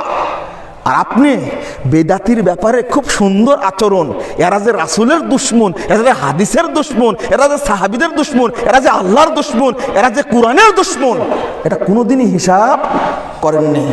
আর একটা কথা, অনেকেই বলে, আমাদেরকে বলে, আরে মুজাফফররা খালি বক্তব্য দেয়, আব্দুর রাজ্জাক শুধু হাদিস অনুবাদ করে, শহীদুল খান মাদানী শুধু কোরআনের আয়াত অনুবাদ করে, হাদিস অনুবাদ করে, এইগুলো বাদ দাও তো, এই বর্ণনা বাদ দাও, একটু উৎসাহমত কথা বলো, মানুষের রক্ত যেন গরম হয়। ইমাম যাহাবী রাহিমাহুল্লাহ তিনি কি বলছেন, ইদা রাআইতাস আস-সালিকাত তাওহীদিয়া, যখন দেখবে যে তাওহীদের পথে চলছে এইরকম লোক যদি বলে, না না আমরা নাকলে ওয়ার রেওয়ায়া, তোমরা বর্ণনায় হাদিস থেকে আমাদেরকে ছাড়ো, বাতিল যাওকা ওয়াল ওয়াসতা, তোমরা উৎসাহ ব্যঞ্জক রক্ত গরম করার কথা বলো। তিনি বলছেন ফালাম আন্নাহু ইবলিস, যদি এই ধরনের কথা তোমার কাছে বলে তুমি মনে করবে এ হলো টাটকা ইবলিস শয়তান। কদ যাহারা বিসূরাতিল বাশার, এ উপস্থিত হয়েছে মানুষের চেহারা নিয়ে, কথা বুঝতে পারছেন? আও হাল্লা ফিহি, অথবা ওর মধ্যে শয়তান বিলীন হয়ে গেছে। আপনি বুঝতে পারছেন কথাগুলো? বুঝতে পারছেন? যদি কোনো বক্তা এই ধরনের কথা বলে তাহলে মনে করবে না টাটকা ইবলিস মানুষের সূরতে হাজির হয়েছে, তোমাদের কাছে বক্তব্যের মঞ্চে হাজির হয়েছে। তাও যদি না হয়, অথবা শয়তান তার মধ্যে বিলীন হয়ে গেছে, তারপর ফাইন জানাত্তা পারব, যদি তুমি কাপুরুষ হও তাহলে পালাও ওখান থেকে, ওখানে আর থাকার দরকার নাই, থাকার দরকার নাই। ওয়াইল্লাহ, আর যদি কাপুরুষ না হয়, বের পুরুষ যদি তুমি হও, ফাসরাহু, ওকে চিৎ করে ফেলে দাও, আসার দাও, ফাসরাহু, ওকে আসার দাও, ওয়াবরুক আলাইহি আলা সদরিহি, বলছে আলা সদরিহি, ওর বুকের উপরে তো হাঁটু গেড়ে বসো, ওয়াকর আলাইহি আয়াতুল কুরসি, আর আয়াতুল কুরসি পাঠ করে ওকে ফু দাও, ওয়াখনকুহু, আর তার গলাটা টিপে ধরো, গলা টিপে ধরে আয়াতুল কুরসি পড়ো, দেখো শয়তানের পাছা দিয়ে বেরিয়ে যাবে। ভাষাগুলো দেখছেন বেদাতীদের সম্পর্কে, ভাষাগুলো কত খারাপ, কত কড়া ভাষা। যদি বেদাতীদের সঙ্গে আপনি সঙ্গ দেন, আজকে আহলে হাদিস মসজিদে বাতি জ্বলে না, ফ্যান নাই, গ্রিল নাই, আহলে হাদিস মাদ্রাসাগুলো এতিম প্রতিপালন করতে পারে না, ভালোভাবে দাঁড় দিতে পারে না, টাকার কারণে, পয়সার কারণে তাদের প্রতিষ্ঠানে দান না করে আহলে হাদিসের বাচ্চা হয়ে তুমি দান করো বেদাতির আস্তানায়, শিরিকের আস্তানায়, খাটাসের আস্তানায় দান করো। তুমি আহলে হাদিস মাদ্রাসা দেখতে পাও না, মসজিদ দেখতে পাও না, তাদের কাছ থেকে নাম নেওয়ার জন্য, প্রশংসা নেওয়ার জন্য তোমার একটা টাকা যদি আহলে হাদিসদের থেকে তুমি আহলে হাদিসের বাচ্চা হয়ে যদি মাজারে দাও, বেদাতির আস্তানায় যদি দাও, ও বলছে ওরা তো এতিম। আরে বেটা, আজকে এতিম, কালকেও আহলে হাদিস মসজিদ ভাঙবে। আজকে হেফজখানায় পড়ছে, কালকে ওই টুপিওয়ালা হাফেজটা আহলে হাদিস মসজিদের উপরে, আহলে হাদিস আলেমের উপরে আক্রমণ করবে। যারা আক্রমণ করেছে এরা টুপিওয়ালা না? এরা টুপিওয়ালা না? ওরা হাফেজ না? নাম হাফেজ লেখা আছে শয়তানটা। ও বলছে হেফজখানা দান করলে সমস্যা কি? কি সমস্যা এখন দেখো, এখন দেখো কি সমস্যা। তোমার ওই টাকায় কাল কিয়ামত আমার তোমার বিরুদ্ধে সাক্ষী দেবে, তুমি যাবে কোথায়? আহলে হাদিস মসজিদটা তোমার বিরুদ্ধে সাক্ষী দিবে। মসজিদে টিন ছিল না, রোদের মধ্যে সালাত পড়েছে, টিন থাকলে শীতের মধ্যে বেশি শীত লাগে, রোদের মধ্যে বেশি গরম লাগে। মসজিদ সাক্ষী দিবে ওর টাকা ছিল, বেদাতির জায়গা দিয়েছে, আমাকে দেয়নি। অত সহজ না, বেঁচে যাবেন আপনি। একটা বই প্রিন্ট করতে পারি না, আপনি টাকা নিয়ে বসে আছেন, লজ্জা শরম লাগে না? আমি তো টার্গেট দিয়েছি 10 বছরের।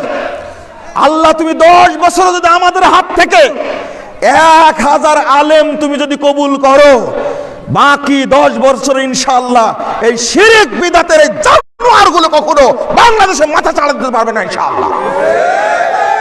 অত সহজ না। তরুণ ভাইরা, তোমরাও একটু প্রস্তুতি নাও, দাওয়াতি কার্ডের জন্য মাঠে নামো। কিসের ভয় তোমাদের? প্রশাসন বলবে জেএমবি তোমরা, কই আমাকেও তো জেএমবি বলেছে। আহলে হাদিসদেরকে একসময় জেএমবি বলার চেষ্টা করেনি? আল্লাহ তাদেরকে খাতির করেনি, আল্লাহ তাদেরকে সাইজ করেছে। আগামীতেও যদি কোনো আহলে হাদিসের উপরে কোনো বদমাশি যদি করে, আল্লাহর পক্ষ থেকে ক্ষেপণাস্ত্র নাজিল হবে ইনশাআল্লাহ। সুন্নাতের উপরে মহব্বত রাখো, বেদাতের প্রতি ঘৃণা রাখো। যত আক্রমণ আসুক না কেন, তোমাকে মামলা দিবে, জেল খাটাবে। কত ভাই আজকে জেলখানায় আছে। আমি জেল খাটিনি, আহলে হাদিসরা জেল খাটেনি, আলেমরা জেল খাটেনি। বেটা তুমি জেল খাটবে না, তোমার পথ এতই জান্নাতের সুকুমাস্তুর্ণ পথ। আরে জান্নাতের পথ হলো কণ্টকাকীর্ণ পথ। অত সহজ? নাক দেখে ঘুমায় তুমি জান্নাতে যাবা? কে শিখাইছে এটা? আর ওয়াজ করছে, ওই যে লম্বা লম্বা কথা বলেছে, চারখানে জেলে গেছে। আরে বেয়াকুব কোথাকার, লম্বা কথা নিজে বলেছেন, আল্লাহ বের করে নিয়েছে। হ্যাঁ, আশ্চর্য। কোন শ্রেণীর আহলে হাদিস আবার? বিপদে পড়েছে, তাকে সহযোগিতা করো। আশ্চর্য, মসজিদ দখল করে নিচ্ছে সব বেদাতি এক হয়ে, আর তুমি না হাজির হচ্ছ। ফর্ম পূরণ করেন, তারপরে ফোন আসবে তোর গোষ্ঠী বেঁচে। কিসের আহলে হাদিস তুই? আগে আহলে হাদিস মান হাজার কিনা সেটা দেখ। আগে দেখো আহলে হাদিস মসজিদ কিনা, লোকগুলো আহলে হাদিস কিনা। ঐক্যবদ্ধভাবে আমরা যে যেখানে আছি সেখান থেকে আল্লাহর ঘরকে হেফাজত করবেন ইনশাআল্লাহ। কি এরকম মানুষ হয়ে কথা হওয়ার দরকার ছিল না? তুমি ব্যানার নিয়ে হাজির হয়েছে কেন? কেন সবাইকে এক জায়গায় করো। কড়া কিছু কথা বলে ফেললাম, তরুণদের উদ্দেশ্যে বলছি, আপনাদের উদ্দেশ্যে বলছি, আল্লাহর ওয়াস্তে কখনো বেদাতির যেন সুযোগ না খুঁজে। যারা বই বিতরণ করছে বেদাতি আকীদার, এক ফাজাইলে আমুল, মকসুদুল মুমিনিন, নিয়ামুল কুরআন, বেহেশতি জেওর, এই সমস্ত কিতাবগুলো দ্বারা আহলে হাদিসদের সমাজে একবার ছেয়ে গেছে। বেদাতিরা পথভ্রষ্ট হয়েছে, এখন আহলে হাদিসদেরকে পথভ্রষ্ট করছে। আর ওই মুহূর্তে তোমার টাকা তুমি ব্যাংকে ডিম পাড়াচ্ছ, তাই না? আহলে হাদিসদের বই নাই? আব্দুল্লাহ আল কাফি আল কুরাইশি সাহেবের একটা বিশাল বই আছে, আহলে হাদিস পরিচিতি, ওটা বিতরণ করো। আহলে হাদিস আন্দোলনের উপরে থিসিস আছে গালেব স্যারের, তুমি ওটা বিতরণ করো। একটা বই আলোড়ন সৃষ্টি করে দিল, জাল হাদিসের কবলে রাসূল সাল্লাল্লাহু আলাইহি ওয়াসাল্লামের সালাত। যেখানে যে মুলবি, কাঠ মোল্লা হোক আর ছোট মোল্লা হোক, মেজো মোল্লা হোক আর বড় মোল্লা হোক, ট্যাটকা মোল্লা হোক আর ফুটকা মোল্লা হোক, সবাই গালিগালাজ করে। কেন উচিত ছিল না? আপনার টাকা আছে, তবে আমি অকৃতজ্ঞ না। বহু বান্দা, বহু ভাই, বহু ব্যবসায়ী আলহামদুলিল্লাহ এই জাল হাদিসের কবল রাসূল সাল্লাল্লাহু আলাইহি ওয়াসাল্লামের সালাত বইটি হাজার হাজার কপি কিনে কিনে মানুষের মাঝে বিতরণ করেছে আলহামদুলিল্লাহ, এখনো করছে আলহামদুলিল্লাহ। তো সমস্যাটা কি? আপনি বিতরণ করেন, আপনার টাকা আছে, পৌঁছে দেন দাওয়াত। কবুলের মালিক কে? আল্লাহ। শিক্ষা নিন ভাই, শিক্ষা নিন। সৌদি আরবে যখন যান, দেখেন না হাতে হাজিরা বই নিয়ে আসবে না, যাই নামাজ নিয়ে আসবে, বিপদে পড়ে যায়।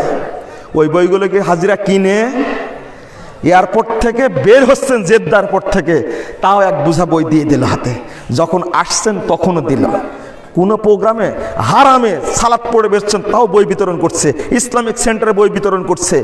টাকা নেয় আপনার কাছ থেকে, ওখান থেকে যে বইগুলো নিয়ে আসে ওই বইগুলো পড়ে মানুষ বেশি হেদায়েত হয় আলহামদুলিল্লাহ।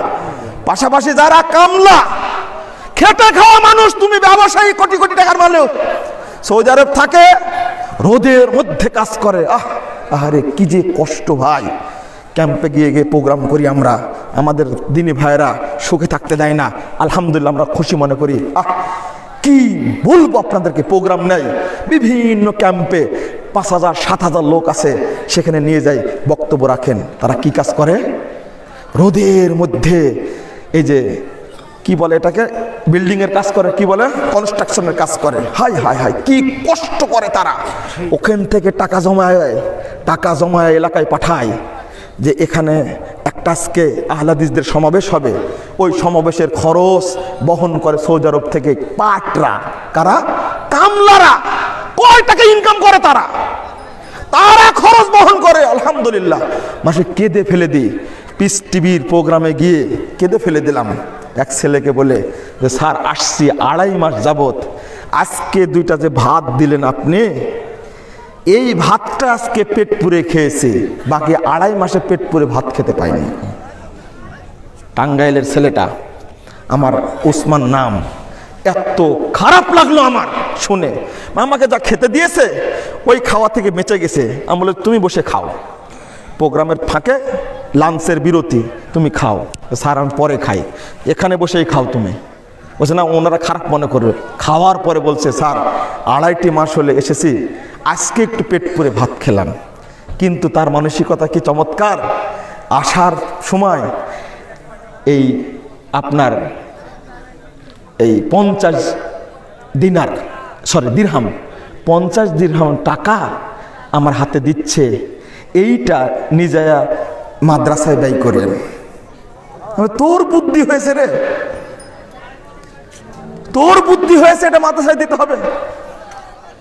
আমরা হজ উমরাতে গেলে মাদ্রাসার মসজিদে টাকা দেয় তারা, আল্লাহু আকবার, আশ্চর্য হই। প্রোগ্রাম হলে হাজার হাজার লক্ষ লক্ষ তারা টাকা পাঠায়। লন্ডনে যারা আছে, আমেরিকায় যারা আছে, অস্ট্রেলিয়া আছে, কানাডায় আছে, এই সমস্ত দ্বীনি ভাইদের অবদান কখনো ভোলা যাবে না। আল্লাহু আকবার। তারা এত চেষ্টা করছে।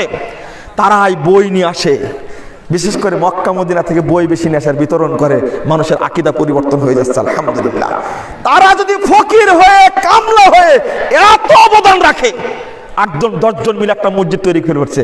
আপনার কোটি কোটি টাকা আছে, একটা মসজিদ তৈরি করে দিতে পারছেন না, একটা মাদ্রাসা চালাতে পারছেন না, শিক্ষকের বেতন জুটে না, শীতের মধ্যে সালাত আদায় করতে পারে না, একটা কার্পেট জুটে না, আর আপনার টাকা চলে যাচ্ছে বেদাতি মাদ্রাসায়, বেদাতি মসজিদে। লা হাওলা ওয়ালা কুওয়াতা ইল্লা বিল্লাহ। এই টাকা আপনাকে ক্ষমা করবে না। আমাদেরই কয়েকটা বই হাতে আছে, ছাপাতে পারছে না টাকার কারণে। বন্ধুরা আমার, আমি আবেগে কিছু ক্ষোভে কথা বলেছি, আমাকে আপনারা মাফ করে দিন, আমি ক্ষমা চাচ্ছি। তবে আপনারা ঐক্যবদ্ধ থাকুন, দাওয়াতি কাজ করুন। তরুণ ভাইয়েরা, ওই জেএমবি বলার টাইম চলে গেছে, আলহামদুলিল্লাহ। আল্লাহ রাব্বুল আলামিন যেন আমাদের হেফাজত করেন, আমিন। আপনারা উঠবেন না, আমি দোয়া পড়বো, তারপর উঠবেন। দোয়া পড়লে তারপর শেষ করে দিব তো ইনশাল্লাহ। উঠছেন কেন? সেদিন একবার বলেছি, দোয়া পড়ে উঠবেন। অনুরোধ জানাচ্ছি যে আপনারা যে এই মাদ্রাসার জন্য, কথাটা বলতে ভুলে গেছি, আগামী 20 তারিখে দারুল হুদা ইসলামী কমপ্লেক্স, আপনাদেরই প্রতিষ্ঠান। কোথায়? বাউশা। আল্লাহর ওয়াস্তে আপনাদের দাওয়াত দিচ্ছি, আপনারা যাবেন। এখান থেকে গাড়ি যাবে কয়েকটা, এই গাড়িতে করে যাবেন। আপনারা আমার মেহমান ইনশাআল্লাহ, দয়া করে যাওয়ার চেষ্টা করবেন। এক, দ্বিতীয়ত এই মাদ্রাসার জন্য আপনারা যার যতটুকু সামর্থ্য আপনারা কিছু দিয়ে যাবেন ইনশাআল্লাহ, এখানে দিয়ে যাওয়ার চেষ্টা করবেন। আমি কি আদা করব না? একজন ম্যানেজিং কমিটির সদস্য, তিনি 2000 টাকা, সভাপতি 2000 টাকা দান করেছেন, আল্লাহ তার দান কবুল করুক। তার এই 2000 টাকার বিনিময়ে তাকে আল্লাহ 2 কোটি টাকা বরকত দান করুক, আমিন ইয়া রাব্বাল আলামিন। আপনারা কিছু দিয়ে যাবেন। আর একটা বিষয় বলেছিলাম, সেটা হলো মাসিক আল ইখলাস, এই যে পত্রিকাটা আমরা দেই আপনাদের কাছে, আপনারা পড়ার চেষ্টা করবেন। আর একটা দোয়া করবেন, আল্লাহ যেন এটা অব্যাহত রাখেন ছাপানোর জন্য, এই দোয়াটা করবেন আপনাদের কাছে। এই দোয়াটা চেয়ে, আমার জন্য দোয়া চেয়ে আমি বিদায় নিচ্ছি। না, আমি আজকে প্রশ্নোত্তর দিব না। প্রশ্নোত্তরের বই আছে আপনাদের কাছে, প্রশ্নোত্তর আরকানুল ইসলাম, এটা আপনাদের কাছে আছে। যে না, আরেকজন বলবে আর একটা প্রশ্ন। না, এখন প্রশ্নোত্তর দেওয়ার মেজাজটা নাই, আজকে প্রস্তুত দেওয়ার মেজাজ নাই। আল্লাহ যেন মাফ করে আমাদেরকে, আল্লাহ যেন আমাদেরকে হেফাজত করে। আল্লাহুম্মা আমিন, বলেন আল্লাহুম্মা আমিন। আল্লাহ যেন আহলে হাদিস সালাফিদেরকে সারা পৃথিবীতে থেকে আল্লাহ যেন হেফাজত করেন, আমিন।